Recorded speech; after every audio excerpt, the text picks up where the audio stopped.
തിരുവചന സന്ദേശങ്ങൾ ശ്രവിക്കുന്നതിനായി ഭാഗ്യവചനധാര ഇന്ന് തന്നെ സബ്സ്ക്രൈബ് ചെയ്യുക.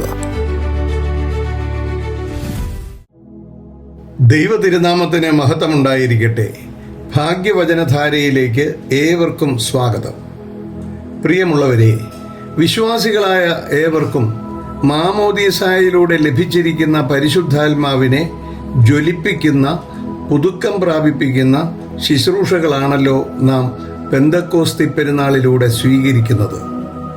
നമുക്ക് ലഭിച്ച പരിശുദ്ധാത്മാവിനെ ദൈവീകമായ ചൈതന്യത്തിൽ നിലനിർത്തുവാനുള്ള ഉത്തരവാദിത്വം വിശ്വാസികളായ ദൈവമക്കൾക്കുണ്ട്.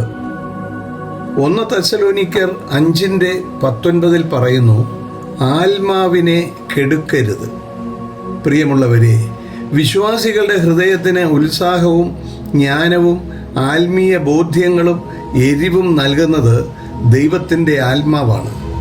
എന്നാൽ പാപം, തിരസ്കരണം, പ്രാർത്ഥനയില്ലായ്മ, നന്ദികേട്, കോപം, ക്രോധം മുതലായ പാപപങ്കിലമായ ജീവിത രീതിയിലൂടെ നമ്മിൽ ജ്വലിച്ചു നിൽക്കുന്ന പരിശുദ്ധാത്മാവിൻ്റെ അഗ്നി കെട്ടുപോകുവാൻ സാധ്യതയുണ്ട്. അങ്ങനെ കെട്ടുപോകുന്ന അഗ്നിയെ ജ്വലിപ്പിക്കുന്ന ശുശ്രൂഷയാണ് പെന്തക്കോസ്തിയിലൂടെ ലഭിക്കുന്നത്.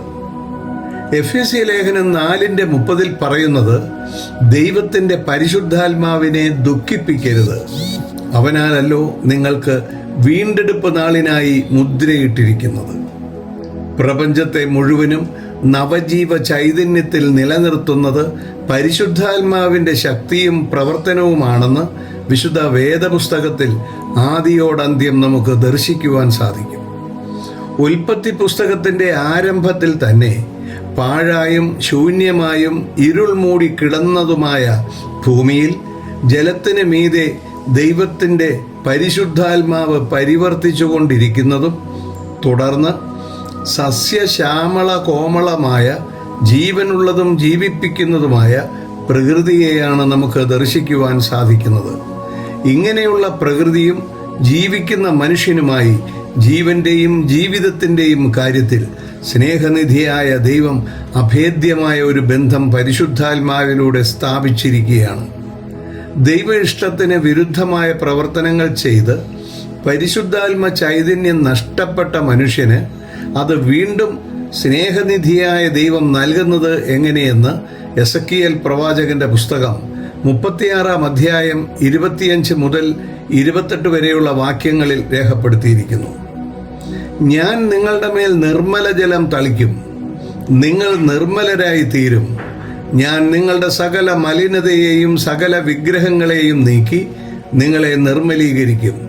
ഞാൻ നിങ്ങൾക്ക് പുതിയൊരു ഹൃദയം തരും, പുതിയൊരു ആത്മാവിനെ ഞാൻ നിങ്ങളുടെ ഉള്ളിലാക്കും. കല്ലായുള്ള ഹൃദയം ഞാൻ നിങ്ങളുടെ ജഡത്തിൽ നിന്ന് നീക്കി മാംസളമായ ഹൃദയം നിങ്ങൾക്ക് തരും. ഞാൻ എൻ്റെ ആത്മാവിനെ നിങ്ങളുടെ ഉള്ളിലാക്കി നിങ്ങളെ എൻ്റെ ചട്ടങ്ങളിൽ നടക്കുമാറാക്കും. നിങ്ങൾ എൻ്റെ വിധികളെ പ്രമാണിച്ച് അനുഷ്ഠിക്കും. ഞാൻ നിങ്ങളുടെ പിതാക്കന്മാർക്ക് കൊടുത്ത ദേശത്ത് നിങ്ങൾ പാർക്കും. നിങ്ങൾ എനിക്ക് ജനമായും ഞാൻ നിങ്ങൾക്ക് ദൈവമായും ഇരിക്കും. ദൈവത്തിൻ്റെ ചട്ടങ്ങളും വിധികളും പ്രമാണങ്ങളും പാലിച്ച് ജീവിക്കുമ്പോൾ പരിശുദ്ധാത്മ ചൈതന്യം നഷ്ടപ്പെടാതെ ശോഭിച്ചുകൊണ്ടിരിക്കും. അപ്രകാരം നമുക്ക് ലഭിച്ച ആത്മീയ ശോഭ നഷ്ടപ്പെടാതെ നിലനിർത്തുവാനുള്ള കൃപ ദൈവം നമുക്ക് ഏവർക്കും നൽകട്ടെ എന്ന് പ്രാർത്ഥിക്കാം. അനുഗ്രഹപ്രദമായ ശുഭദിനം നേരുന്നു.